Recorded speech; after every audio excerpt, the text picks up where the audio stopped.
السلام علیکم ورحمۃ اللہ وبرکاتہ۔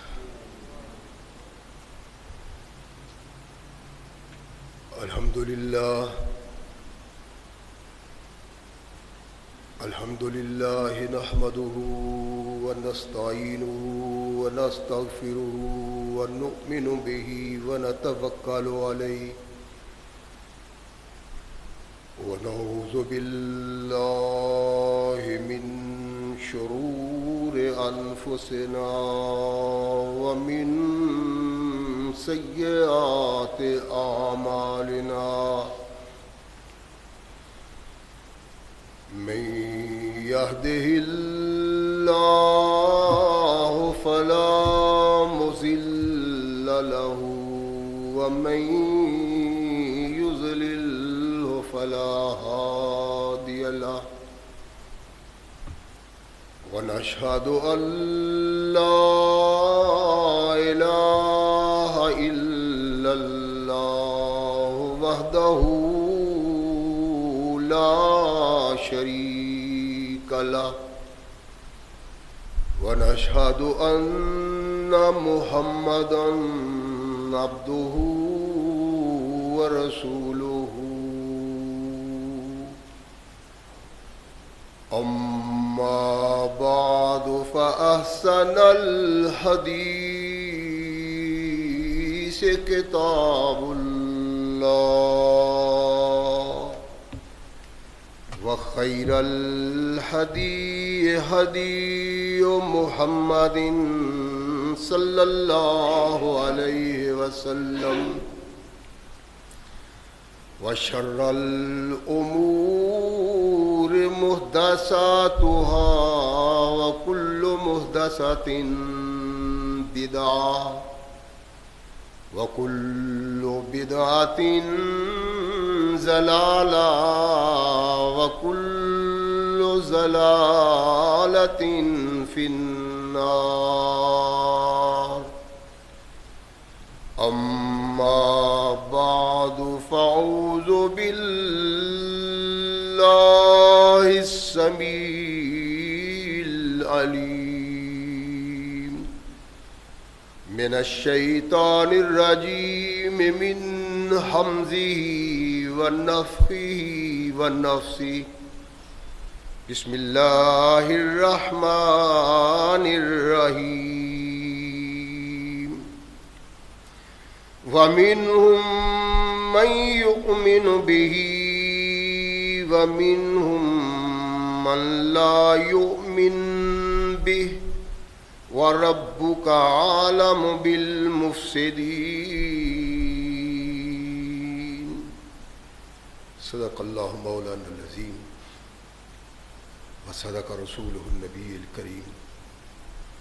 ہر قسم کی حمد و ثنا، تعریفات و توصیفات اس خالق و مالک کے لیے ہے جس نے ساری کائنات کو تخلیق دیا اور اس کی حسن و آبادی کے لیے حضرت انسان کو تخلیق دیا۔ کروڑوں درود و سلام اس ہستی اقدس و مقدس پہ کہ جس کا نام نامی اسم گرامی ہے محمد۔ لاکھوں رحمتیں ان نفوس قدسیہ پہ کہ جنہوں نے سرور کائنات علیہ الصلاۃ والسلام سے اس ضابطۂ حیات کو وصول کیا اور اس کو ہم تک پہنچانے کے لیے اپنا تن من دھن قربان کر دیا۔ اللہ کی یہ بہت بڑی کرم نوازی ہے کہ اس نے اس ضابطۂ حیات کو ہم تک پہنچانے کے لیے ایسے مضبوط ذرائع اور اسباب استعمال فرمائے کہ ان کی موجودگی میں ہم ببانگ دہل کہہ سکتے ہیں کہ یہ ضابطۂ حیات جو آج قرآن کی صورت میں ہمارے ہاتھوں میں موجود ہے، یہ وہی ضابطۂ حیات ہے جو آج سے کم و بیش 1450 سال پہلے نبی کائنات رسول ثقلین حضرت محمد رسول اللہ صلی اللہ علیہ وآلہ وسلم پہ انسانوں کی رشد و ہدایت کے لیے نازل ہوا۔ اللہ کی اس کرم نوازی پہ ہم جس قدر بھی اس کا شکریہ ادا کریں کما حق کا ہو اس کا شکریہ ادا نہیں ہوتا، اس لیے کہ یہ ضابطۂ حیات وہ دستور المتقی ہے کہ اگر انسان اس سے تعلق پیدا کر لے تو یہ قرآن اس کے لیے دنیاوی زندگی کے ساتھ ساتھ عقبہ کی زندگی کو بھی قابل فخر بناتا ہے۔ رحمت کائنات رسول ثقلین حضرت محمد رسول اللہ صلی اللہ علیہ وسلم کو قیامت تک کے انسانوں کے لیے باعث رحمت اور سبب ہدایت بنا کے بھیجا، اور ان کا انتخاب سب سے پہلے ان لوگوں میں کیا جو تختہ ارض پہ بسنے والے لوگوں میں سب سے بدترین لوگ تھے، جاہل و اچھل لوگ تھے۔ اس میں راز کیا تھا؟ کیوں رسول ثقلین علیہ السلام کو ایسے لوگوں کے لیے منتخب کیا گیا، پہلے مخاطب ایسے لوگ بنائے گئے؟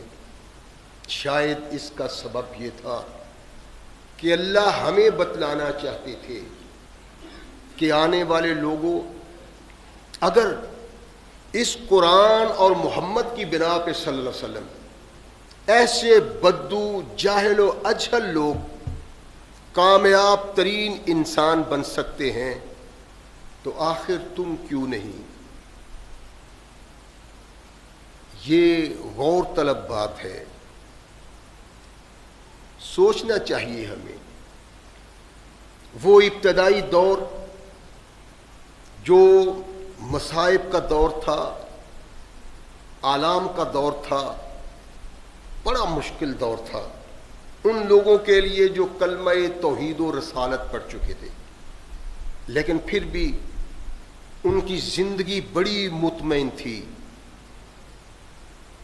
وہ اپنے اللہ کی طرف راغب تھے اور دنیا میں آنے والی کوئی بھی چیز ان کے راہ میں رکاوٹ نہیں تھی۔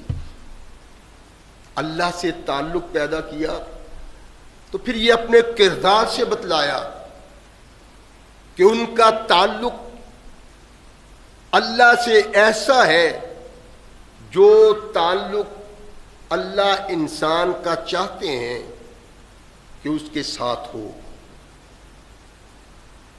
مکمل قرآن کی صورت میں ضابطۂ حیات اور کردار مصطفیٰ ہمارے لیے ایک بہت بڑی نعمت بنایا، لیکن کیا ہم نے قرآن کو اور محمد رسول اللہ صلی اللہ علیہ وسلم کو نعمت عظمیٰ تصور کیا ہے؟ آج ہم دیکھتے ہیں کہ سطح عرض پہ جہاں جہاں بھی مسلمان بستا ہے اس کی زندگی بڑی بے وقار زندگی ہے، بڑی پریشان زندگی ہے، اور وہ جو اللہ کا باغی ہے، محمد رسول اللہ سے لا تعلق ہے، وہ شادابی آبادی کی زندگی بسر کر رہا ہے۔ کبھی یہ وقت تھا کہ خوشی ان لوگوں کو نصیب ہوتی تھی جو قرآن سے وابستہ ہو جاتے تھے، پربہار زندگی ان کی تھی جو محمد رسول اللہ صلی اللہ علیہ وسلم کے کردار کو اپناتے تھے۔ ہم ان سے تعلق تو رکھتے ہیں، کلمہ توحید و رسالت پڑھتے ہیں، اسی اللہ کو مانتے ہیں جس اللہ کو قرون اولا کے مسلمان مانتے تھے، اور وہی محمد رسول اللہ صلی اللہ علیہ وسلم ہمارے قائد ہیں جو ان کے قائد تھے۔ زمین کی نقمتوں میں گھرے ہوئے انسانوں کو قرآن نے اور محمد رسول اللہ صلی اللہ علیہ وسلم نے یوں اٹھایا کہ وہ آسمان کی بلندیوں تک پہنچ گئے، اور ہم صاحب عقل، فہم و فراست، علم کی دولت سے مالا مال، لیکن عزت اور غیرت کے ساتھ ہم اس زمین پہ بھی چل پھر نہیں سکتے۔ اس کا سبب یہ ہے کہ ہم نے نہ اللہ کے قرآن کو ویسا مانا ہے اور نہ محمد رسول اللہ کو۔ جن لوگوں کو اللہ کے نبی نے دعوت دی، جن کو آواز دی، جن کو پکارا، جن کے سامنے قرآن رکھا، انہوں نے کان کھول کے محمد رسول اللہ کی آواز کو سنا، اور وہ سب ان کے کانوں کی معرفت ان کے دلوں کی گہرائیوں تک پہنچا، اور جو سبق ان کے دل کی گہرائیوں تک پہنچ گیا تھا انہوں نے ایسے قبول کیا کہ اس نے ان لوگوں کو قیامت تک کے لوگوں کے لیے ایک زندہ مثال بنا دی ہے۔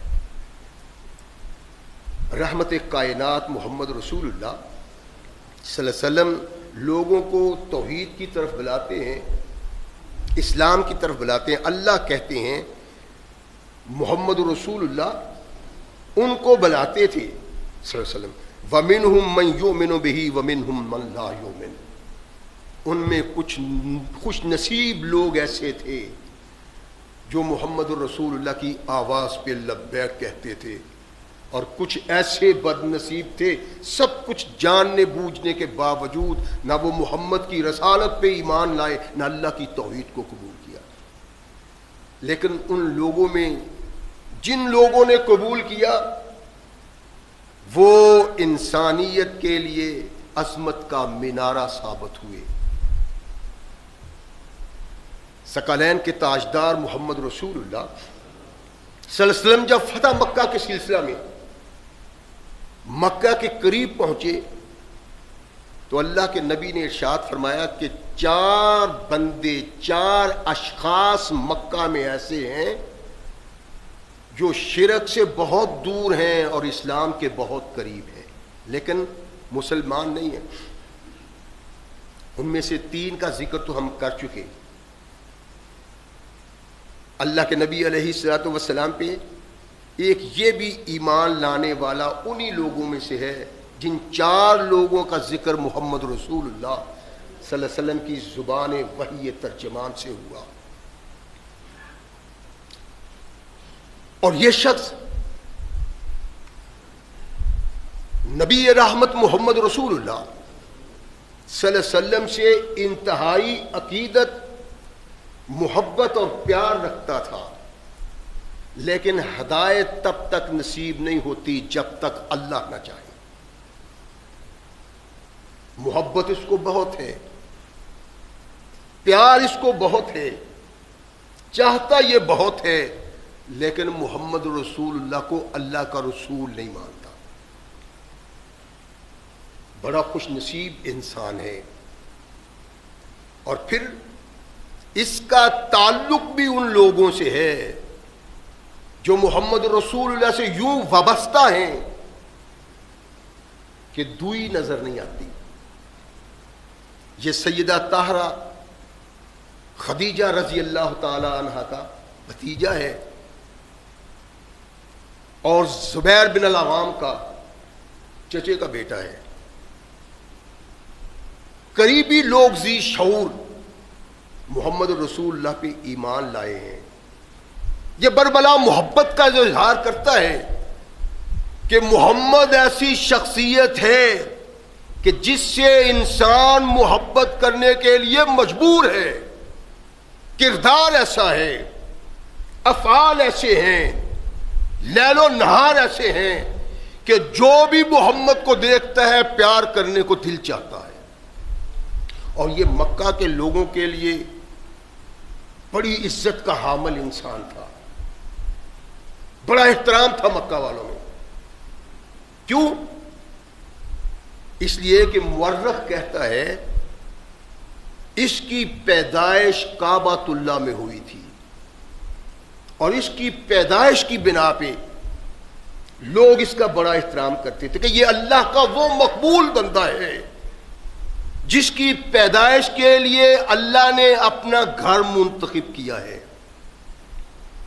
ولدا حکیم ابن حزام فی جوف الکعبہ، مستدرک حاکم میں امام حاکم رحمہ اللہ یہ حدیث بیان کرتے ہیں کہ یہ وہ شخص ہے جس نے کعبۃ اللہ میں پیدائش پائی ہے. پیدائش تو سیدنا علی المرتضیٰ رضی اللہ تعالیٰ عنہ کی بھی کہی جاتی ہے. اصل چیز یہ ہے کہ کعبۃ اللہ میں پیدا ہونا کوئی عظمت کی علامت نہیں ہے, کوئی بڑائی کی علامت نہیں ہے, کوئی قرب الہی کی علامت نہیں ہے. اگر کعبۃ اللہ میں پیدا ہونا کوئی اللہ کی محبوبیت کی علامت ہوتی تو محمد رسول اللہ یہاں پیدا ہوتے. اگر وہ نہیں پیدا ہوئے تو اس کا مطلب ہے کہ یہ بڑائی کی علامت نہیں. اگرچہ کافروں کے نزدیک یہ بہت بڑی بڑائی کی علامت ہے, اور ان کے نزدیک بلکہ مورخ کے نزدیک سوائے حکیم بن حزام کے کعبۃ اللہ میں کوئی انسان پیدا نہیں ہوا. مصعب بن عبداللہ کہتے ہیں کہ واحد انسان ہے جو کعبہ میں پیدا ہوا, لم یولد قبلہ ولا بعدہ فی الکعبہ, نہ تو اس سے پہلے کوئی کعبہ میں پیدا ہوا ہے اور نہ اس کے بعد پیدا ہوا ہے. یہی سبب ہے کہ تنہا حکیم بن حزام تھا جس کو لوگ بہت محبت کی نگاہ سے دیکھتے, عزت کرتے, احترام کرتے, وقار کرتے. سبب کیا ہے؟ اس کا سبب یہ ہے کہ اللہ نے اس کو اپنے گھر میں پیدا کیا ہے. سبب افتخار تھا لوگوں کے لیے. اور پھر چودھری بھی مال و دولت رکھنے والا, لمبی چوڑی جاگیر رکھنے والا, لوگ تو ویسے ہی لوگوں کو سلام کرتے ہیں. وقت کیسا بھی ہو, لوگ کیسے بھی ہو, معاشرہ کیسا بھی ہو, انہی لوگوں کو سلام کی جاتی ہے جن کے پاس مال و زر دولت ہے. اس کو کوئی سلام نہیں کرتا جو اللہ کا بڑا محبوب ہے. یہ انسانی فطرت بن گئی ہے. آپ آج بھی دیکھ لیں, بدماش کو سلام ہے, چور کو سلام ہے, طاقتور کو سلام ہے, اللہ والے کو سلام نہیں ہے. وہ بھی دور وہی تھا, انسانوں کا معاشرہ تھا. اس کا وقار اس لیے تھا کہ یہ کعبۃ اللہ میں پیدا ہوا ہے. رحمت کائنات محمد رسول اللہ صلی اللہ علیہ وسلم سے بڑی عقیدت اور محبت رکھنے والا انسان تھا, لیکن ایمان قبول نہیں کیا, رسول اللہ کو رسول نہیں مانا, قائد نہیں مانا. دولت مند تھا. دولت مند انسان کی عزت کو پامال کرتے ہیں, دوسرے کے وقار کو پاؤں کے نیچے رونتے ہیں, اپنے مد مخالف کو گرانے کی کوشش کرتے ہیں. یہ ایسا سرمایہ دار تھا, دولت مند تھا, ذی وقار انسان تھا کہ اس کی محبت, اس کا پیار اس کی دولت کی بنا پہ نہیں تھا, دولت مند ہو کے انسانوں کے لیے دولت خرچ کرنے کی بنا پہ تھا. کافر تھا, لیکن مکہ اور قرب و جوار میں غریب, مسکین, محتاج لوگ اس کی دولت سے فائدہ اٹھاتے تھے. رحمت کائنات محمد رسول اللہ صلی اللہ علیہ وسلم پہ جب ایمان کا اظہار کیا نا, تو دل میں یہ خیال پیدا ہوا کہ ساری زندگی میں لوگوں میں خیرات کرتا رہا ہوں, صدقات کرتا رہا ہوں, لوگوں کے کام آتا رہا ہوں, ان کے لیے نیکی کرتا رہا ہوں, اچھائی کرتا رہا ہوں, ان کے لیل و نہار کو باوقار بنانے کے لیے مال و زر خرچ کرتا رہا ہوں. اس کا کیا بنا؟ رحمت کائنات محمد رسول اللہ تشریف فرما ہے.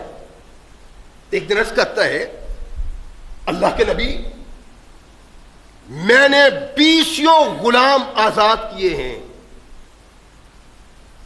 اور 20 ہی اونٹ غرباء میں تقسیم کیے اور بھوکوں کو کھلائے.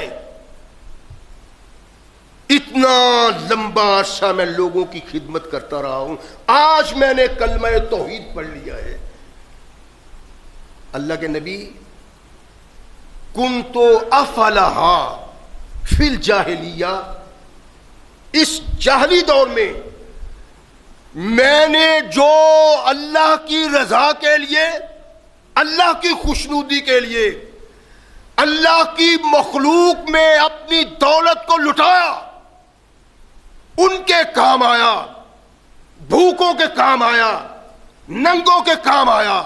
اللہ کے نبی میری وہ نیکی، رحمت کائنات محمد رسول اللہ صلی اللہ علیہ وسلم نے فرمایا لکا من اجرن، یہ حکیم کو کہا ہے، وگرنہ نبی کائنات سے پہلے جتنے بھی لوگ قابل فخر، خیرات کرنے والے، صدقات کرنے والے، مخلوق کے کام آنے والے، ان کو کھلانے پلانے والے بڑے بڑے گزر گئے، ان کا نام عرب میں بہت بلند تھا، ادب سے لیا جاتا تھا، لیکن سب کچھ کے باوجود اس جہاں سے گئے تو اپنے دامن میں کچھ نہیں لے کے گئے۔ سیدہ صدیقہ طاہرہ رضی اللہ تعالیٰ عنہ عائشہ کہتی ہیں میں نے اللہ کے نبی سے پوچھا کہ اللہ کے نبی فلاں آدمی بڑا مخیر تھا، بڑی خیرات کرتا تھا، دن رات لوگوں کے کام آتا تھا، اللہ کے نبی اس کا انجام کیا ہے؟ کائنات کے آقا محمد رسول اللہ صلی اللہ علیہ وسلم نے ارشاد فرمایا جتنی وہ نیکیاں اپنے اللہ کے لیے کرتا تھا اللہ نے اس کا اجر اس کو دنیا میں دے دیا ہے، آخرت میں اس کے لیے کچھ نہیں۔ یہ وہ شخص ہے خوش نصیب آدمی۔ کنتو افعلھا فی الجاہلیہ، اللہ کے نبی میں اب تو آپ پہ ایمان لے آیا ہوں، لیکن جو میں نے پہلے مخلوق کی خدمت کی ہے اس کا کیا بنا؟ فرمایا حکیم لکا من اجرن، تیرے لیے اس کا بھی اجر ہے، تیرے نامہ اعمال میں وہ ثواب بھی درج کیا جائے گا۔ یہ ان خوش نصیب لوگوں میں ہے جس نے وہاں خرچ کیا اور اس انداز سے کہ 20 کی تعداد میں غلام آزاد کیے، 20 کی جاگیر تھا، مال تھا، مویشی کی صورت میں جس کو جو چاہیے اس کو دیا۔ اب یہ سمجھتا ہے کہ وہ کیا بنا؟ ارشاد فرمایا اگر تو یوں ہی مر جاتا تو تیرے لیے کچھ نہ تھا سوائے اس تیری عزت و احترام کے جو مکہ والوں کے دلوں میں موجود ہے۔ نیکی، بھلائی، اتقاء، اچھائی، خیرات وہ قابل قبول ہے جو محمد الرسول اللہ کی غلامی میں ادا ہوتی۔ آج بھی یہی حقیقت ہے، ہم جو چاہیں خرچ کریں، جتنا چاہیں مال تقسیم کریں، جتنی چاہیں نیکی کریں، اگر وہ نیکی محمد الرسول اللہ کی سنت کے مطابق نہیں اللہ قطعاً قبول نہیں کرتے۔ یہ ایک حقیقت ہے۔ نیکی کا اجر پانے کے لیے، نیکی کا بھلا نتیجہ پانے کے لیے کائنات کے آقا محمد رسول اللہ صلی اللہ علیہ وسلم کی غلامی ضرور ہے، اس سے ہٹ کے نہیں۔ سینکڑوں اونٹ غلام آزاد کیے، اب یہ پچھتا رہا ہے کہ اس دور میں کیے ہیں، اب تو نہیں کیے۔ اللہ کے نبی اس کا کیا بنا؟ کائنات کے آقا محمد رسول اللہ صلی اللہ علیہ وسلم نے ارشاد فرمایا کہ حکیم اللہ تیرے نامہ اعمال میں اس کا اجر بھی داخل کر دے گا۔ اسلام لے آیا کب؟ جب مکہ فتح ہوا۔ اسلام لانے کے بعد اس کا اسلام کس مقام پہ پہنچا؟ اللہ نے یوں ہی نہیں کہا کہ میرے محبوب میں نے تیرے صحابہ کو خود منتخب کیا ہے اور جو بھی بڑے سے بڑا کافر کفر کو چھوڑ کے محمد الرسول اللہ کے دامن سے وابستہ ہوا وہ کائنات کے لیے ایک نذیر بن گیا ہے، ایک مثال بن گیا ہے۔ مانتا نہیں تھا، محبت اس کو تھی۔ کیوں؟ اس لیے کہ محمد جیسا انسان اس مقام پہ ہوتا ہے کہ ہر آدمی اس سے محبت کرنے پہ مجبور ہوتا ہے۔ دار الندوہ مکہ کا وہ مقام ہے جہاں مکہ کے سردار بیٹھ کے فیصلہ کیا کرتے تھے. جو بھی فیصلہ ہونا وہ دار الندوہ میں. اور ہمیں تو اس کا علم ہے، ہماری تاریخ تو بتلاتی ہے کہ جتنے فیصلے محمد الرسول اللہ کے خلاف کیے گئے، جارحانہ فیصلے، وہ اسی مقام پہ ہوئے تھے. یہ میٹنگ گاہ تھی ان کی، اور تھی حکیم بن حزام کی.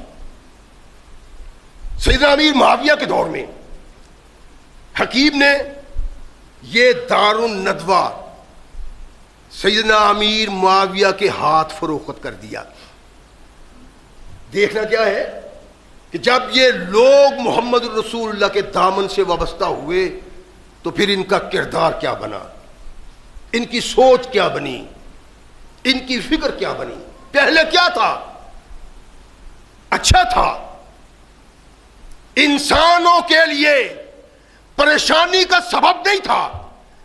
جو بھی پریشان ہوتا تھا اپنی پریشانی کو دور کرنے کے لیے اس کے پاس آتا تھا، اور آنے والا اس کے ہاں سے خالی ہاتھ نہیں جاتا تھا. رحمت کائنات محمد رسول اللہ صلی اللہ علیہ وسلم کے دامن سے وابستہ ہوا تو پھر اس میں اور کیا انقلاب آیا. یہ دار الندوہ اس کی ملکیت ہے. امیر معاویہ رضی اللہ تعالیٰ عنہ مکہ آئے تو دار الندوہ ایک ایسی چیز تھی جو شہرت رکھتی تھی، قابل فخر تھی، کہ ہمیشہ سے یہ لوگوں کے صلاح مشورہ کا مقام تھا جہاں مکہ کے لوگوں کے لیے فیصلہ ہوتا تھا. سیدنا امیر معاویہ نے حکیم کو کہا کہ حکیم، یہ جگہ مجھے دینی ہے، لے لو. فروخت کے لیے ہوتی ہے، گھر ہو، زمین ہو، مکان ہو، دکان ہو، کچھ ہو، لے لو. کہا بتلاؤ. بات شروع ہوئی. 1,00,000 درہم میں سیدنا امیر معاویہ رضی اللہ تعالیٰ عنہ نے وہ دار الندوہ خرید لیا، جو ان کے لیے اور ان کے آباء و اجداد کے لیے سبب فخر تھا، ایک اعزاز تھا، سبب وقار تھا کہ ان کے گھر میں علاقے کے تمام معزز اکٹھے ہو کے فیصلہ کرتے ہیں. لے لو. خرید لیا 1,00,000 درہم میں. جب ان کے عزیز و اقارب کو علم ہوا تو عبداللہ بن زبیر جاتے ہیں، چچا، اور جو ہمارے لیے، ہمارے خاندان کے لیے سبب فخر تھا، آج تک لوگ اس گھر سے وابستہ تھے، اس کا وقار تھا، عزت تھی، اس کی عزت کے بنا پہ ہماری عزت تھی، یہ تو نے کیا کیا ہے؟ فروخت کر دیا ہے تو نے. کہا ذہبت المکارم الا التقوی. محمد رسول اللہ صلی اللہ علیہ وسلم سے تعلق پیدا ہو جانے کے بعد انسان میں انقلاب کیا ہوتا ہے، اور وہ انقلاب جو اللہ نے ان لوگوں میں پیدا کیا، جو نبی کائنات محمد الرسول اللہ کے دامن سے وابستہ تھے، کائنات میں کہیں وہ انقلاب نہیں آیا. یہ کوئی کمزور آدمی نہیں تھا، مال و زر کی کمی نہیں تھی، دولت کی کمی نہیں تھی. ایک چیز جو میرے اور آپ کے دل میں ڈالنے کے لیے، سوچ پیدا کرنے کے لیے ایک کردار کی صورت تھی، وہ حکیم بن حزام نے یوں کی تھی. چچا، اور یہ ہمارے خاندان کے لیے سبب افتخار تھا، یہ ہمارا نام تھا، اس سے لوگ احترام کرتے تھے. یہ تم نے کیا کیا ہے؟ 1,00,000 میں بیچ دیا. ارشاد فرمایا ذہبت المکارم الا التقوی.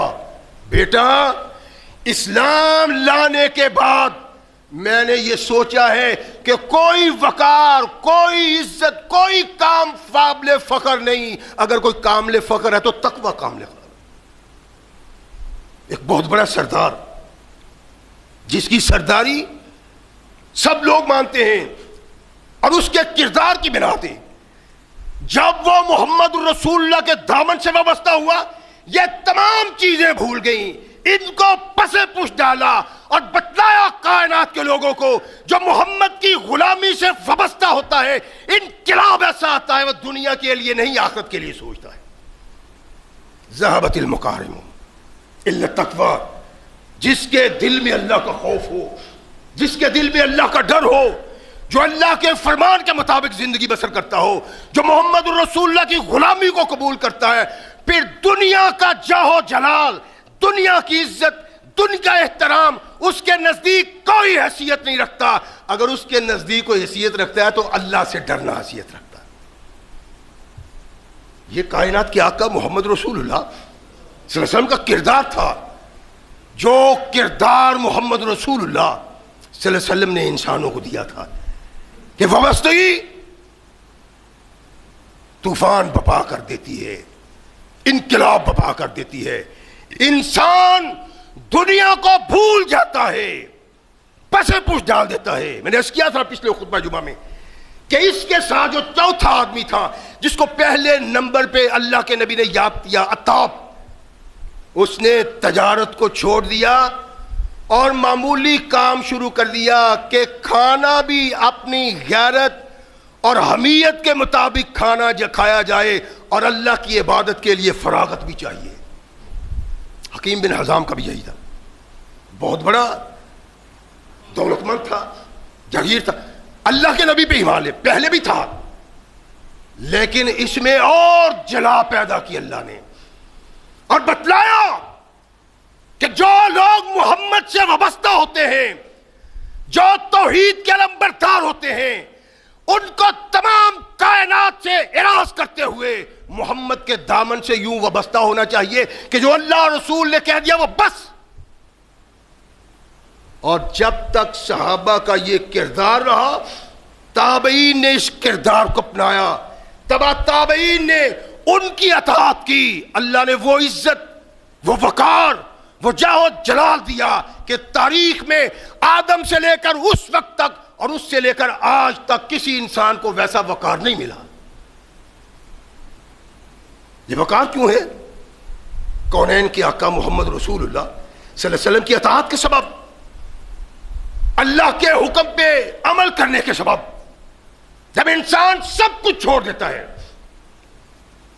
ماں کہتی ہے بیٹا یہ کرو، باپ کہتا ہے بیٹا یہ کرو، عزیز و اقارب کہتے ہیں، وہ کہتا ہے نہیں، ساری دنیا کہتی رہے میں وہ کروں گا جو میرے محمد کہتے ہیں. ہم بھی مسلمان ہیں، سوچئے نا، بات سوچنے کی ہے، غور و فکر کی ہے. اللہ کے بندو، توحید کے علمبردار تم ہو، رسالت کے لیے مرنے جینے کا عہد تمہارا ہے، لیکن کیا سینے پہ ہاتھ باندھ لینا، ٹخنوں سے اوپر کپڑے کو کر دینا؟ نہیں، یہ عمل ہے جو رسول اللہ کی سنت کے مطابق ہے. اصل کردار ہے جو محمد رسول اللہ بنانے کے لیے آئے تھے، وہ ہم میں نہیں ہے، وہ ہماری سوچ اور ہماری فکر نہیں ہے. یہ اسی طرف رہنمائی کرتا ہے کہ کوئی سبب وقار اور کوئی سبب عصمت، کوئی قابل فخر بات نہیں تھا. زمانہ کفر میں جب میں محمد کو نہیں مانتا تھا، جب اللہ کی توحید سے وابستہ نہیں تھا، سب کچھ تھا. اب صرف ایک چیز ہے کہ انسان کے لیے سبب افتخار اللہ کا تقوی ہے. اگر اللہ کا تقوی نہیں تو کہا پھر کوئی حیثیت نہیں انسان کی، کسی کام کا انسان نہیں. چھوڑو ان چیزوں کو جو ہم زمانہ جہالت اور زمانہ کفر میں سمجھتے تھے کہ یہ قابل فخر چیزیں ہیں. نہیں نہیں، قابل فخر چیز محمد کی اطاعت ہے اور اللہ کا دل میں خوف ہے. جب تک یہ نہیں، تب تک کچھ نہیں. اور ہم نے دیکھا ہے کیا ہے ہم میں طاقت، توانائی، فوج، اسلحہ، ایٹم بم، سب کچھ ہے، لیکن کبھی آپ نے دیکھا ہے آئینے میں جھانکے کہ ہماری حیثیت کیا ہے؟ ساری دنیا میں، ساری اقوام میں اگر سب سے زیادہ گھٹیا زندگی ہے تو وہ مسلمان کہلانے والے کی. اور تم ہو کون؟ جنہوں نے تمام کائنات کے انسانوں کو عزت کی زندگی بسر کرنے کا کلیہ دیا ہے، دستور دیا ہے. اب تم ہی اس کو بھول گئے ہو. تو بات کہاں تک پہنچی؟ یہ بڑا مخیر آدمی تھا، لیکن اللہ کے نبی سے تعلق پیدا کر لینے کے بعد انقلاب ایسا آیا کہ ایسے انقلاب کا تصور نہیں ہو سکتا تھا. اللہ کے نبی علیہ الصلوۃ والسلام پہ ایمان کا اظہار کیا تو سوچا کہ میں زمانہ کفر میں بڑی خیرات کیا کرتا تھا، لوگوں کی خدمت کیا کرتا تھا، بھوکوں کو کھانا کھلایا کرتا تھا، ننگوں کو کپڑے پہنایا کرتا تھا. ایمان لانے کے بعد میرے کردار میں تبدیلی آنی چاہیے. اور اللہ کے بندو، تم اس باپ کی اولاد ہو، تم نے اس ماں کا دودھ پیا ہے جو کلمہ توحید اور رسالت پڑھتی تھی، جو ایماندار تھی، محمد کو مانتی تھی، رب کو مانتی تھی، لیکن وہ کردار نہیں ہے جو ان لوگوں کا ہوا جن کا نہ باپ مسلمان تھا، نہ ماں مسلمان تھی، نہ دادا مسلمان تھا. انہوں نے اسلام کا نام نہیں سنا تھا، رب سے واقف نہیں تھے. وہ لوگ محمد رسول اللہ سے وابستہ ہوئے، ہم بھی وابستہ ہونے سے تو انقلاب آیا. میں بڑی خیرات کیا کرتا تھا، میں بڑا صدقہ کیا کرتا تھا، بھوکوں کے لیے تڑپتا تھا، ننگوں کے لیے تڑپتا تھا. اب انقلاب کیا آیا ہے؟ کونین کے آقا محمد رسول اللہ صلی اللہ علیہ وسلم پہ ایمان کا اظہار کیا تو اپنے ایمان کو لوگوں کے لیے ایک بہترین سنت کی صورت میں پیش کیا. پہلا حج ہو رہا ہے، ایمان لانے کے بعد حج کرتا ہے. عرفہ کے مقام پہ ٹھہرتا ہے اور مورخ کہتا ہے، بلکہ نہیں حدیث میں ہے، مستدرک حاکم میں، کہ 100 غلام ساتھ لیے ہوئے ہیں. 100 غلام عرفہ کے مقام پہ، جن کے گلے میں اسد الغابہ میں علامہ ابن اسیر لکھتے ہیں کہ ان کے گلوں میں چاندی کے توق پہنائے ہوئے ہیں، چاندی کے توق. اور اعلان کرتا ہے کہ میں یہ 100 غلام اللہ کی رضا کے لیے آزاد کر رہا ہوں. اتقا للہ من حکیم ابن حزام، یہ حکیم بن حزام کی طرف سے اللہ کی رضا کے لیے 100 غلام آزاد ہو رہا ہے. اور اس 100 غلام کے گلے میں توق ہیں چاندی کے. توق کسی ہار کو نہیں کہتے، موٹے کڑے کو کہتے ہیں. موٹے کڑے چاندی کے ان کے گلوں میں، ان کو بھی آزاد کیا اور مستقبل میں عزت کی زندگی بسر کرنے کے لیے چاندی بھی ان کو عطا کر دی. محمد رسول اللہ صلی اللہ علیہ وسلم کا کردار، ان کی رہنمائی، ان کی محبت، ان کا قرب انسان میں انقلاب پیدا کر. یہ قرب نہیں ہے کہ ہم سمجھتے ہیں کہ وہ محمد رسول اللہ کے پاس تھے، نہیں، یہ قرب تھا، لیکن ہماری بھی کوئی دوری نہیں. ہمارے گھروں میں محمد رسول اللہ کی حدیث کی کتاب موجود ہے، قرآن موجود ہے. قرآن نے انقلاب پیدا کیا، محمد رسول اللہ کے فرمان نے انقلاب کیا. قرآن بھی موجود ہے، فرمان بھی موجود ہے. اگر ہم بغاوت کی زندگی بسر کرتے ہیں تو کائنات کے سب سے بدترین انسان ہے. پھر اللہ کی طرف سے عذاب یہی نازل ہونا ہے کہ سب کچھ کے باوجود اگر ہمارے پاس کچھ نہیں ہے تو عزت اور وقار نہیں ہے. رحمت کائنات محمد رسول اللہ صلی اللہ علیہ وسلم سے تعلق کے بعد انقلاب کیا آیا کہ حج کا دن ہے، 10 ذی الحجہ ہے، منا کے مقام پہ 100 اونٹ قربان کے، 100 اونٹ. آپ ذرا غور فرمائیں. اور روایت میں کہ 100 اونٹ کے ساتھ 1000 بکری بھی اللہ کے لیے قربان کی. اس کا سبب کیا تھا؟ وہ سوچ کہ میں نے آج سے پہلے اپنے لیے، اپنی وقار کے لیے، نام کے لیے، نمود کے لیے سب کچھ خرچ کیا. اب جو سب کچھ خرچ کیا تھا اس سے زیادہ خرچ کروں گا اپنے اللہ کے نام کے لیے. یوں ہی محمد رسول اللہ کو صحابہ یہ نصیب نہیں ہوئے. ان کے سامنے اللہ کے سامنے ان کا ایک کردار تھا. اس کردار کی بنا پہ اللہ نے کہا اور اٹھاؤ دوربین خوردبین لگا کے، اللہ کی قسم کوئی محمد رسول اللہ کا کم درجے کا صحابی لے لو، آج کے سارے مسلمان اکٹھے ہوں تو اس جیسا وقار پیدا نہیں ہو سکتا، ایمان پیدا نہیں ہو سکتا. کر کے دیکھیں. اگر قرآن ہم بھی پڑھتے ہیں، حدیث ہمارے بھی سامنے ہے، یہ پیغام ہے محمد رسول اللہ کا، اللہ کا قرآن اللہ کا فرمان ہے. لیکن کیا انقلاب پیدا کیا اس نے؟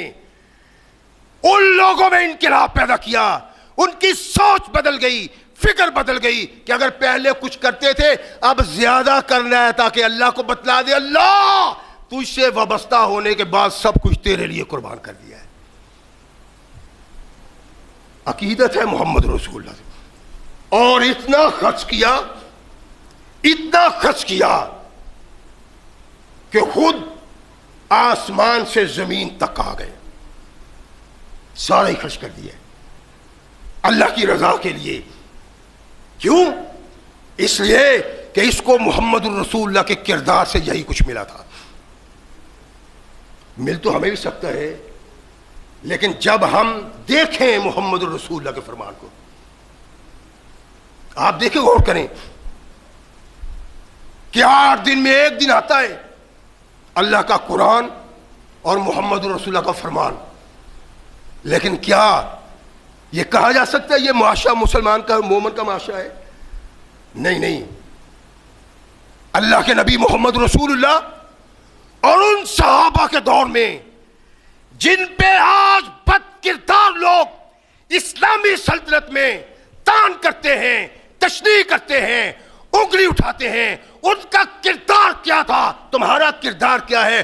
وہ مسلمان تھے، تم بھی مسلمان کو کبھی تو جائزہ لو اپنا. اللہ کے نبی محمد رسول اللہ صلی اللہ علیہ وسلم سے بڑی محبت ہے، بڑی عقیدت ہے، لیکن عقیدت ایمان کا سبب نہیں بنی. جب اللہ نے ہدایت دی، جب اللہ نے راستہ کھولا، دل کھولا، آنکھیں کھولی، تو پتا چلا کہ زندگی تو یہ ہے جو محمد بیان کر رہے ہیں. ہماری زندگی کیا زندگی؟ اور یہ حکیم بن حزام مکہ کے لوگوں کو مجبور کرنے پہ بدر میں آیا تھا. جب مکہ کے لوگ اس لیے نکلے کہ تختہ عرش محمد کے درخت کو کاٹ دیا جائے گا، یہ چھپتا پھرتا ہے مکہ کی گلیوں اور بازاروں میں کہ کہیں مجھے مقابلہ کے لیے جانا نہ پڑے. لیکن وہ لے جانے والے لوگ بھی بڑے اوپر کے لوگ تھے، ڈھونڈ ڈھانڈ کے نکالا، چلو ہمارے ساتھ. چلا گیا، بادل ناخواستہ وہاں گیا، جو درگت بنی کفر کی اپنی آنکھوں سے دیکھی. لوگ لڑائی میں مصروف ہیں، یہ گھوڑے کو ایڑ لگاتا اور مکے کی طرف بھاگ جاتا ہے. اور پھر جب کبھی ایسا موقع آتا نا جہاں قسم اٹھانا پڑتی، ہم کہتے قرآن کی قسم جی، بچوں کی قسم جی، فلاں کی قسم جی. لیکن حکیم کو جب قسم کھانے کی مجبوری پیش آتی تو کہتا والذی نجانی یوم بدرن، مجھے اس ذات کی قسم جس نے بدر کے دن میری جان بچائی ہے. دل بدل گیا نا، سوچ بدل گئی ہے نا، فکر بدل گئی ہے نا. ہماری کیا ہے؟ ان سے تعلق نہیں رہا. جو یار تھے، جو دوست تھے، جو محبوب تھے، مقبول تھے، رشتہ دار تھے، اب سب سے تعلق ٹوٹ گیا ہے. صرف محمدی ہے اور محمد کو ماننے والوں کے ساتھ تعلق ہے، کوئی تعلق نہیں. زمانہ کفر ہے. میں نے عرض کیا تھا ابتدا میں، بڑی محبت کرتا تھا. اور کیوں کرتا تھا؟ اس لیے کہ محمد اس قابل ہیں کہ ان سے محبت کی جائے صلی اللہ علیہ وسلم. اور یار اپنی اپنی سوچیں ہوتی ہیں. یہ کافر ہے، محمد رسول کو نہیں مانتا، لیکن دل کہتا ہے اس جیسا کائنات میں کوئی انسان نہیں. حج کے لیے لوگ آئے ہوئے تھے اور کاروبار کی غرض میں آتے ہیں. یہ بازار میں پھر رہا ہے، ایک دیکھا کہ جبہ ہے بڑا خوبصورت، بڑا پسند آیا اس کو، خرید لیا 50 درہم کا. تیرے پاس کو کم جبے ہیں، یہ خریدنے کی کیا کافر ہے، یہ خریدنے کی کیا ضرورت ہے؟ کہا یہ جبہ میں نے محمد کے لیے خریدا ہے صلی اللہ علیہ وسلم. تعلق کوئی نہیں. محبت تو ہے، اسلام قبول نہیں کیا. محمد کو کائنات کا سب سے بہترین انسان تو سمجھتا ہے، لیکن رسول نہیں مانا. بڑا زبردست جبہ پسند آ گیا تو خریدا کس کے لیے؟ باپ کے لیے، بیٹے کے لیے، کسی بھائی کے لیے، کسی محبوب یار دوست کے لیے نہیں. جبہ خریدا ہے محمد رسول اللہ کے لیے، جن کو رسول ماننے کے لیے تیار نہیں ہے. جبہ لے کے محمد رسول اللہ کی خدمت میں، محمد صلی اللہ علیہ وسلم یہ جبہ میں نے آپ کے لیے خریدا ہے. اللہ کو نبی کو بھی علم ہے، یہ محبت کرتا ہے، پیار کرتا ہے، لیکن مشرک ہے. سوچنے کی باتیں ہیں قدم قدم پہ. میں دیکھتا ہوں بڑے لوگوں کو بڑے موحد بنے پھرتے ہیں اور مشرکوں سے رشتہ داریاں جوڑتے پھرتے ہیں، تعلق داریاں جوڑتے پھرتے ہیں. رحمت کائنات سے محبت کرنے والا جب لوگ مکہ میں محمد رسول اللہ کے دشمن تھے، جب زمین مکہ کی خون محمد کی پیاسی تھی، اس وقت محبت کرنے والا کافر محمد رسول اللہ کے لیے جبہ خریدتا ہے. اللہ کے نبی کو بھی اس کا علم ہے کہ یہ کتنی محبت کرتا ہے، کتنا پیار کرتا ہے. آج مشرک تم سے پیار نہیں کرتا موحدو، اپنے مطلب کے لیے کرتا ہے. تمہیں عقل ہی نہیں ہے، تمہیں شعور ہی نہیں ہے، تم سب کچھ بھول گئے اس لیے کہ تم نے قرآن کو پس پش ڈال دیا اور محمد رسول اللہ کو پس پش ڈال دیا. تم نے تو سوچ ختم کر دی ہے جو سوچ محمد رسول اللہ نے پیدا کی. محمد صلی اللہ علیہ وسلم یہ جبہ میں نے آپ کے لیے خریدا ہے. رحمت کائنات محمد رسول اللہ صلی اللہ علیہ وسلم نے اس کی طرف دیکھا. زمانہ کفر میں یوں محبت کرنے والا کہ قریب نہیں، وہ مدینہ میں ہے، یہ مکہ میں ہے، شوق سے 50 درہم کا جبہ خریدتا ہے. یہ قبول کریں. راوی کہتا ہے کہ میں سمجھتا ہوں کہ اللہ کے نبی نے کہا لا نقبل من المشرکین شیئا. حکیم تم محمد سے محبت رکھنے والے ہو، پیار رکھنے والے ہو، لیکن کلمہ توحید کے باغی شرک کا ارتکاب کرنے والے ہو. محمد تم سے تحفہ قبول نہیں کر سکتا. ہم نے اپنا ایمان گوایا ہوا ہے. امریکہ سے، برطانیہ سے، فلاں سے بھیک مانگتے ہیں. جب تک تم توحید کے علمبردار مشرک سے بھیک مانگتے ہو، ذلت تمہارے گھر کی رانی بن کے رہنی ہے. تم جو بھی چاہو، جس طرح بھی چاہو زندگی بسر کرنا، جب تک تم نے شرک والوں سے اظہار برت نہ کیا، بغاوت نہ کی ان کی دوستی سے، تمہارا حال یہی رہے گا. کائنات کی آقا محمد رسول اللہ صلی اللہ علیہ وسلم سے محبت اور پیار رکھنے والا کردار کیا ہے محمد رسول اللہ. پتہ ہے محبت رکھتا ہے, عقیدت رکھتا ہے. میں مدینہ میں تھا, مکہ میں خوبصورت چیز دیکھی کہ محمد کو بڑی اچھی لگے گی پہنے ہوئی, تو خرید لیے. کافر نے آیا تو ارشاد فرمایا, حکیم تیری محبت کا مجھے احساس ہے, لیکن محمد مشرک سے تحفہ نہیں لے سکتا. میرا اور آپ کا بھی عقیدہ یہ ہے, نہیں ہم تو جھولی پھیلا کے منتظر رہتے ہیں کوئی مشرک آ جائے ہماری جھولی میں کچھ نہ کچھ ڈال جائے, ہم تو منتظر ہیں. اللہ کے نبی نے قطعاً وہ قبول نہیں کیا تحفہ, جو تحفہ بھی بہت زبردست تھا, اس میں 50 درہم کا, اور دیکھتے ہوئے ہر انسان غش ہو جاتا اس پہ, کیا بات ہے اس کی. ارشاد فرمایا نہیں, سوچیں اللہ کے نبی کی رہنمائی ہمارے لیے بنیادی کردار ہے. جس نے سنت سے اعراض برتا, جس نے سنت سے اعراض کیا, پہلو تہی کی, وہ یہ سمجھ لے کہ وہ کما حق کا مسلمان نہیں ہے. رحمت کائنات محمد رسول اللہ صلی اللہ علیہ وسلم نے شاذ نہیں.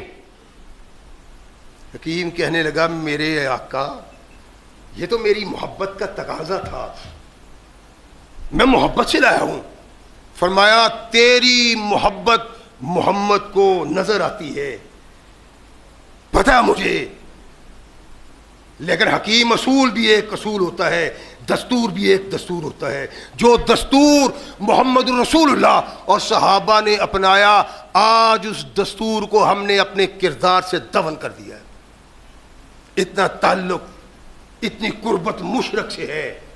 کائنات کے آقا محمد رسول اللہ اتنا عشق کرنے والے مشرک کا تحفہ قبول نہیں کرتے. اچھا فرمایا لیکن حکیم جاؤ نا, تیرا یہ تحفہ مجھے بھی بہت پیارا ہے, لیکن رکاوٹ اللہ کا قرآن اور محمد کا فرمان ہے, دین رکاوٹ ہے. تیری محبت کا مجھے احساس ہے, یوں کر لو کہ تیرا پسند کیا ہوا تحفہ میں بطور تحفہ نہیں لوں گا, مجھ سے قیمت لے لو تاکہ تیرا تحفہ واپس نہ جا سکے. کائنات کے آقا محمد رسول اللہ صلی اللہ علیہ وسلم نے اس تحفہ کو واپس نہیں کیا کہ لے جاؤ, لیکن اس کی شکل بدل دی کہ محمد تم سے یہ بطور تحفہ قبول نہیں کرے گا, تیرے پسند کی چیز ہے, میں بھی پسند کرتا ہوں, لیکن اس کی قیمت تجھے دوں گا. رحمت کائنات محمد رسول اللہ صلی اللہ علیہ وسلم کا یہ صحابی, اس کی زندگی, اس کے لیل و نہار قربان ہے ان لوگوں کی خاک پہ. رحمت کائنات تشریف فرما ہے, سب کچھ اللہ کی راہ میں دے دیا, بہت کم ہے. اللہ کے نبی علیہ الصلوۃ والسلام کے پاس مال آیا, کہنے لگا آقا اسے مجھے بھی دیں. خود روایت بیان کرتے ہیں, سال تو رسول اللہ صلی اللہ علیہ وسلم, میں نے رسول اللہ صلی اللہ علیہ وسلم سے مانگا, فاعطانی, میں نے جو مانگا, جتنا مانگا محمد رسول اللہ نے مجھے عطا کر دیا. ثم سالتہ, میں پھر مانگا, کہا کوئی بات نہیں کی آقا نے, اور دے دیا. اور فرمایا حکیم انما ھذا المال خضرۃ حلوۃ, یہ دنیا کا مال سرسبز و شاداب اور میٹھا ہے, لیکن حکیم یہ بیت المال میں جو سب کچھ ہے وہ انسانوں کی ہاتھ کی میل سمجھو. دینے والے کے ہاتھ کے اوپر اللہ کا ہاتھ ہے, دینے والے کا ہاتھ لینے والے کے ہاتھ کے اوپر ہوتا ہے. اور کائنات کے آقا محمد رسول اللہ صلی اللہ علیہ وسلم کا پیغام اور کردار محمد رسول اللہ کا. اور فرمایا سب سے نیچے وہ ہاتھ ہوتا ہے جو سوال کرنے کے لیے باہر نکلتا ہے.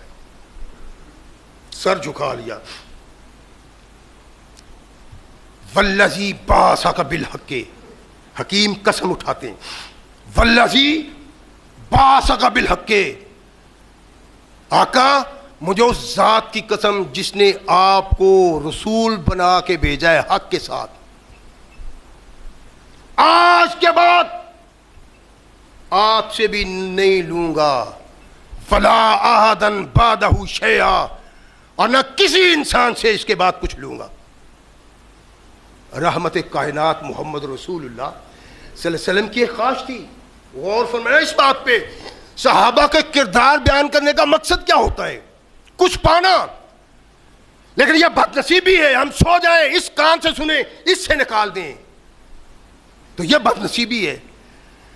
کہا میرے آقا اگر آپ کی خواہش یہ ہے تو آج کے بعد حکیم کسی سے نہیں لے گا، آپ سے بھی نہیں لوں گا، آپ کے بعد بھی کسی انسان سے نہیں لوں گا۔